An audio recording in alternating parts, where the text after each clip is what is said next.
All right, I have been a major Google Pixel fan, and this Pixel 10 Pro has been really good for me. But I feel like this might be the first year to where I need Google to really step it up. I think that the Google Pixel 10 Pro is quite remarkable. I think it's a really good phone overall, but it's missing just a few features that make me feel like the competitors are offering more. I have always had a Google Pixel phone on me, and what I want to find out is, after all of this time, is the camera still great? Are the video cameras still good? How is the display holding up? How has the performance held up after this much time? And let me know how your experience is with your Google Pixel down below as well. But today we're going to take a hike and just talk tech. My name is Josh, and let's get to it. All right, one of the biggest highlights with this phone clearly has to be the display. Google, man, I just remember when their displays used to be so bad compared to the competitors, and that's no longer the case. This display is bright, it's beautiful, it's sharp, and I think that they just did an excellent job with it. You cannot beat a Google Pixel phone at this point when it comes to their display. Everything just looks crisp and sharp and bright, and I actually prefer this phone's display to my Galaxy S26 Ultra because of how bright and beautiful it is. With this Pixel 10 Pro, it is class leading. And I love how Google still offers a small Pro phone. You get the better display than the standard Pixel 10. You get better cameras and more RAM as well. So I love having that ability to buy a small Pro phone. So Google, please continue to offer this model. The cameras on this phone are almost class leading. I feel like it's just missing a few features that could make this phone even better. So as you guys see, it defaults at 12 megapixels. I wish Google would go ahead and jump that up to 24 megapixels like Apple did, and like how Samsung now offers. I think 12 megapixels overall on this phone actually look pretty dang good. But whenever you do turn on the high quality mode, click here and go to 50 megapixels. The processing has improved from the previous generation Pixels, but it still just takes a little bit, as you guys see there, to take 50 megapixel cameras or photos. And as you guys see, it does typically look really good. Look how amazing that photo there looks.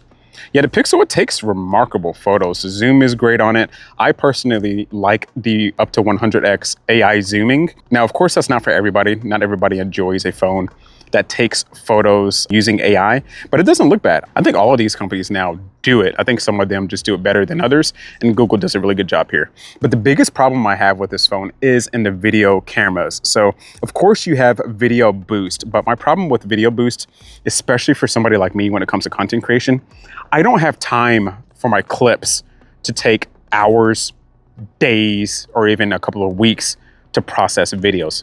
If I want to shoot a 4K 60 HDR video that's 30 minutes in length for my YouTube channel, that would take an atrocity to video boost. And when it comes to video, I have to use video boost because this phone does not support 4K 60 with 10-bit HDR. Wow. Every phone I've ever had since, like, I don't know, 10 years ago could shoot in 4K 60 high dynamic range. And that's what I prefer to use when I make my YouTube videos. So this to me is a huge turnoff. And yes, I could just shoot in 4K 30 HDR or shoot 4K 60 without HDR.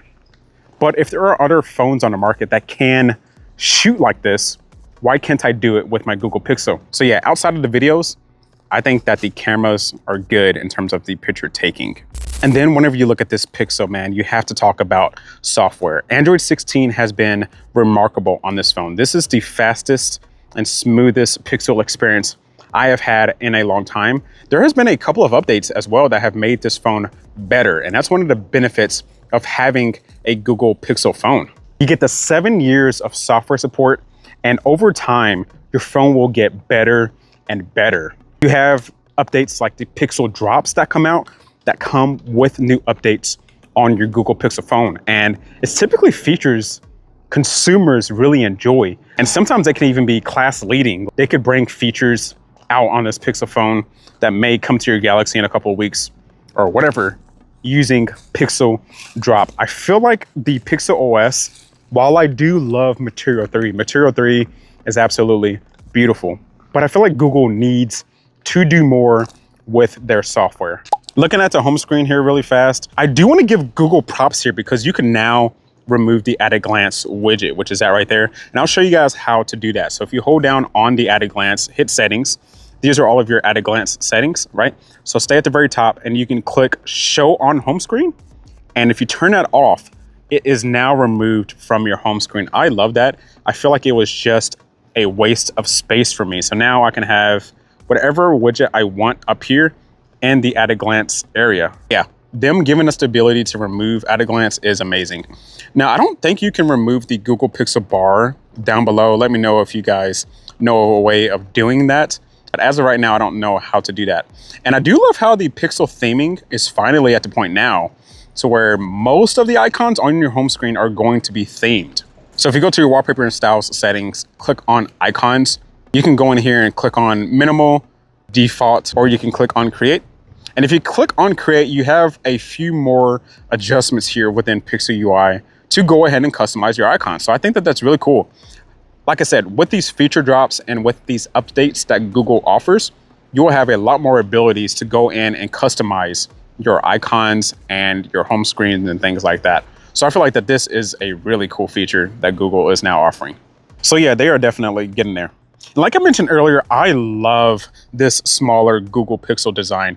This screen size, this body size, the weight of this phone, it all just feels so good to me. It is perfect. This is perfect normal phone size, right? The screen does not feel too small, does not feel like you're missing out on getting this phone over a larger Pixel phone, in my opinion. I do think that they can thin out the bezels there and they can give us a smaller camera pinhole, because whenever you open up an application, the top display is just so huge. Look at that gap. Look how much space that's taken up versus your actual stuff you're looking at, right? I think it's just a little bit obnoxious, but I get it. The front facing camera is actually not bad on this phone. And while we are here scrolling, man, this is the smoothest Google Pixel phone I have ever had. I've had my issues in the past with Google Pixels and their stuttering and other issues like that. But this one, the performance on this phone has been really good overall. I cannot complain. And to me, that includes speeds like Wi-Fi speeds, cellular speeds. I've heard people complain about the GPS on this phone. I haven't had any issues personally with the GPS. But yeah, rock solid cellular connections and rock solid performance. I will say I never game on this phone. If I do want to game, I would just use a different device. So do keep that in mind. They've done a great job with the little things that matter as well, like the speakers. The audio quality on this phone sound very good, especially for a smaller device. The vibration motor to me is amazing. I think that Pixel Snap is amazing. I'm so happy that they brought MagSafe style magnets to the back of this device. And look at this, guys. We're walking up on a pond here. So what I want to do is jump into the Pixel UI and change the wallpaper. And let's go to terrain, surreal forest, and shades of green. And with the plus there. That looks all right. Give ourselves something different here. But yeah, I love the AI wallpaper feature as well. Yeah, guys, I'm just loving this phone. This color, the shine of the edges. I know a lot of people don't like that, but it's a breath of fresh air with all of these matte sided devices. This one is so gorgeous. This moonstone still today looks beautiful. I will say I wish I had an anti-reflective display on this phone. This display is insanely reflective when you compare it to other flagship devices. And I don't think you'll be able to see this, but mine is scratched up like crazy. You're not gonna be able to really see it here outdoors, I don't think. But yeah, my screen is scratched way more than any other phone I own. You can see it right there a little bit in the top left corner. So I think that they should switch over to an anti-reflective glass and also a glass that is a lot more durable. I will say I still have problems with the auto brightness. It does not get as bright as I would expect it to in a lot of situations, but it's typically because the phone just did not brighten itself up. I'm outdoors, it's sunny outside, and it didn't brighten it all the way up.